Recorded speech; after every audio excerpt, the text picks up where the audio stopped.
मैं पूछता हूं क्यों डरते हो तुम? अरे जब तुम्हारे सिर पे उस शेरनी का हाथ है तो क्यों घबराते हो तुम? बहुजन समाज पार्टी से है ना हम सब? बहुजन समाज पार्टी से है ना हम सब? कभी ना झुकना, कभी ना रुकना, अपनी जिंदगी को अपनी शर्तों पे जीने वाले हो तुम। वो कहते हैं ना कि अगर किसी चीज की लत लग जाए तो आदमी की पहचान बन जाती है। क्यों? तो आज मैं कहता हूं कि बना लो एक पहचान निडर समाज की, बना लो एक पहचान ताकतवर समाज की, एक मजबूत बहुजन समाज की। साथियों, बाबा साहब डॉक्टर भीमराव अंबेडकर जी ने लोकतंत्र की कुछ इस तरह व्याख्या की थी। ये मैं अंग्रेजी में बोलूंगा, फिर हिंदी में समझाऊंगा। A form and a method of government whereby revolutionary changes in the economic and social life of the people are brought about without bloodshed। आइए भारत के इस संस्करण की कल्पना करें। बाबा साहब किस तरह का भारत चाहते हैं, जहां पर स्कूलों में बच्चों के बीच भेदभाव नहीं होता। ऐसा है बाबा साहब के विचारों का भारत। जहां पर महिलाओं पर अत्याचार नहीं होता, ऐसा है बाबा साहब के विचारों का भारत। जहां पर आपका प्रमोशन आपकी जाति देखकर नहीं, आपकी काबिलियत पर होता है, ऐसा है बाबा साहब के विचारों का भारत। हकीकत तो ये है कि आज यहां राजस्थान में जो कांग्रेस की सरकार चल रही है वह सर्व समाज विरोधी है। सिर्फ बहुजन समाज नहीं, सर्व समाज विरोधी है। क्यों? जहां पर कांग्रेस की सरकार ने वादा किया था बेरोजगार युवाओं को 3500 रुपए महीना देने का,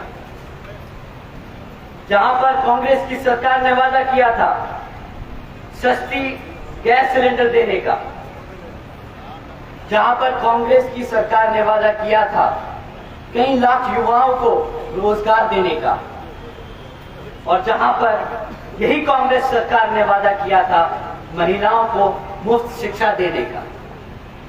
साथियों, अब जब राजस्थान में चुनाव कुछ ही समय में आ रहे, तब कांग्रेस के मुख्यमंत्री जी एवं उनके सभी नेता फिर से आपके बीच में आने वाले और यही किस्म के वादे दोबारा दोहराएंगे।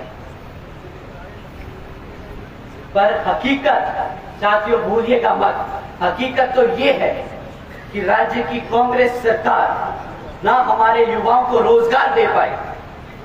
साथियों, हकीकत तो ये है कि राज्य की कांग्रेस सरकार ना हमारे बेरोजगार युवाओं को 3500 रुपए महीना दे पाई। साथियों, हकीकत तो ये है कि राज्य की कांग्रेस सरकार ना हमारी महिलाओं को मुफ्त शिक्षा दे पाई है ये कांग्रेस सरकार तो सिर्फ और सिर्फ हमारे युवाओं को, महिलाओं को और बुजुर्गों को धोखा दिया है। इस कांग्रेस सरकार ने हमारी बहन बेटियों को सिर्फ दुख और दर्द दिया है। इस कांग्रेस सरकार ने हमारे युवाओं को सिर्फ झूठा भरोसा। साथियों, समय आ गया है यहाँ की कांग्रेस सरकार को हकीकत समझाने का। साथियों, हकीकत तो ये है कि यहाँ की कांग्रेस सरकार हमारी माताओं और बहनों तक को सुरक्षा न दे पाई, शिक्षा तो दूर। सिर्फ पिछले 5 साल में 1 लाख से ज्यादा महिलाओं पर अत्याचार हुए, उनके केस दर्ज किए गए।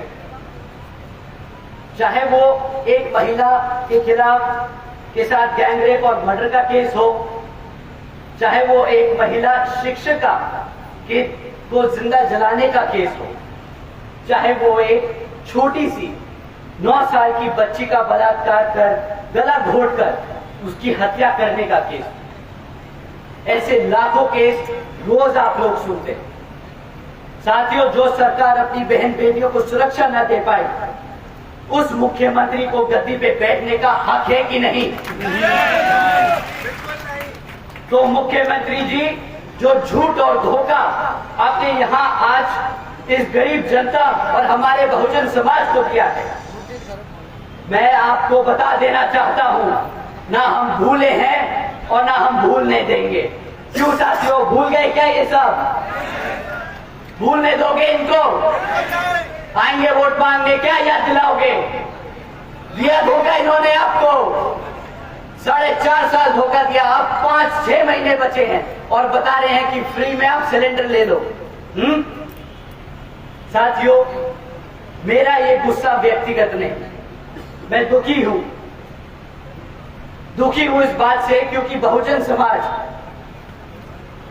समाज जो मुख्यमंत्री के साथ साथ प्रधानमंत्री बनाने की ताकत रखता है,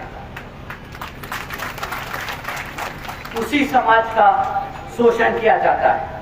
और वो यहाँ अकेले राजस्थान का हाल नहीं, बल्कि हर एक प्रदेश का हाल है जहां पर इसी तरह की मनुवादी सोच रखने वाली सरकारें चल रही हैं। और साथियों, ये मत समझिएगा कि कांग्रेस अगर बदमाश है तो बीजेपी को सुधरी भी है। बीजेपी की भी फितरत यही है, धोखा देना, कमजोरों पर अत्याचार करना, बहुजन समाज, गरीब समाज, दबे कुचले समाज को दबा कर रखना। साथियों, कुछ लोग मन की बात सुनाते हैं आपको, मन की बात सुना के आपका वोट ले लिया 2014,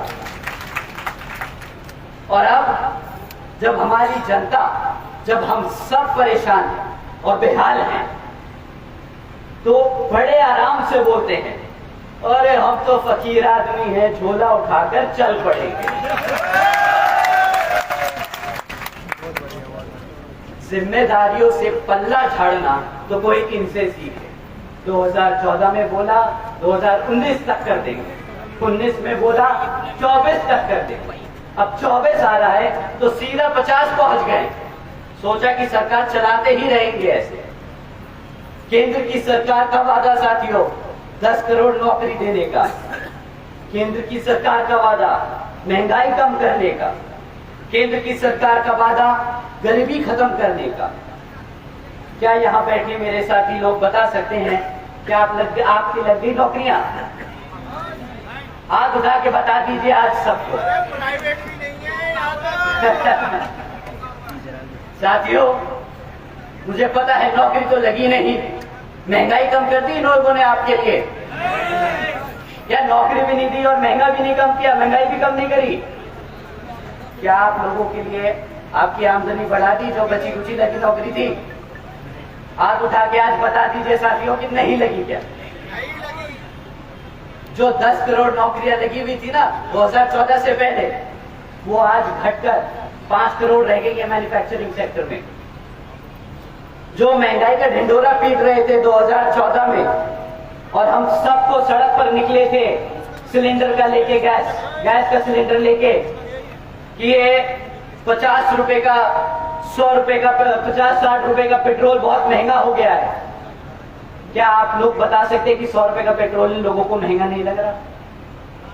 आप लोगों को 100 रुपए का पेट्रोल महंगा लग रहा है? अब महंगा हो गया। यही बताने चले थे ना कि 50 रुपए का पेट्रोल बहुत महंगा है, आज 100 रुपए पे चुप्पी बांधे बैठे हैं। जो साथियों गरीबी खत्म करने निकले थे, नोटबंदी करी, इसकी तरह ऐसे अनेकों काम किए, आपके खाने पीने पे जीएसटी लगा दिया। और शायद उनका तरीका था, जब उन्होंने बोला कि गरीबी खत्म करने का, इन तरीकों से शायद गरीब को ही खत्म कर दिया। गरीब को खत्म करने से गरीबी खत्म नहीं होती मुख्यमंत्री जी और प्रधानमंत्री जी। 2014 में 2 करोड़ 70 लाख लोग थे जो गरीबी रेखा से नीचे थे। आज उनकी संख्या बढ़कर 13 करोड़ से ज्यादा हो चुकी है। तो मैं पूछता हूं कि क्या यही है अच्छे दिन?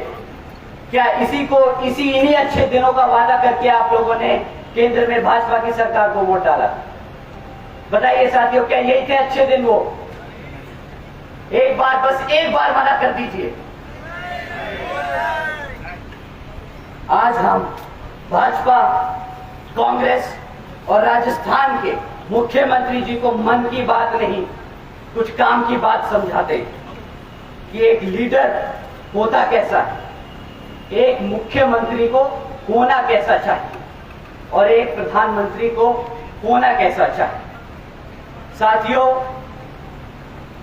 बहन जी ने कानून व्यवस्था के साथ साथ राज्य की सामाजिक व्यवस्था के लिए भी अनेकों काम किए।